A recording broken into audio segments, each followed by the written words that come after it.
This is Will Buchanan reporting for the Walk for Liberty. It's day 21, May 4th, 2008. We're leaving the driveway of the Nelsons today. They're the folks behind pedigreen.com, who so kindly and generously opened up their home and driveway to us. So if you have any need for bicycle or pedestrian safety gear, please visit pedigreen.com. We just had an issue with the transmission fluid leaking from our RV. Carl had noticed it when we were pulling out, and fortunately he seems to have been able to fix it.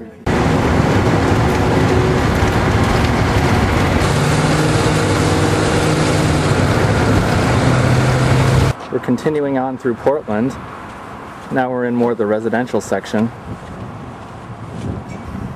The weather's definitely a lot nicer today than it was yesterday. Brooke got this new ergonomic hydration backpack at the annual REI sale yesterday. And I got this cool sombrero to protect against the deadly sun. This looks like an old mosque or something that was converted into an independent movie theater. I'd like to talk a bit about Carl and Nancy Nelson. They're the folks behind the pedestrian safety website, pedigreen.com, and in whose driveway we've stayed the last few nights.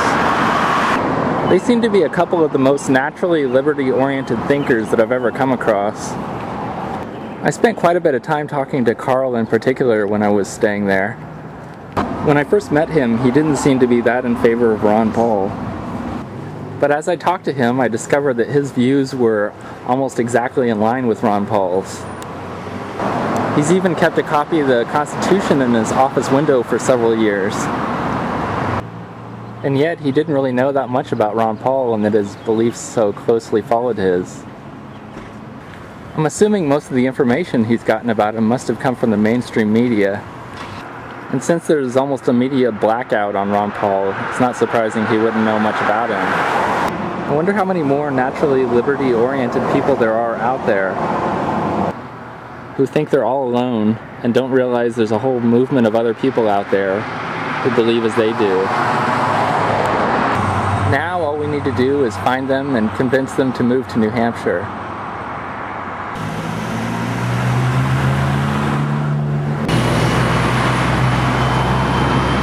Apparently, this is the world's smallest strip club. There's a large Hawaiian contingent along the west coast.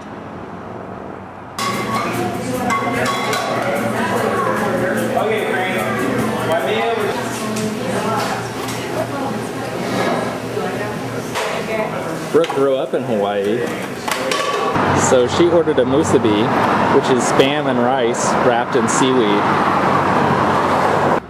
I've never seen one of these before. A church/coffee shop.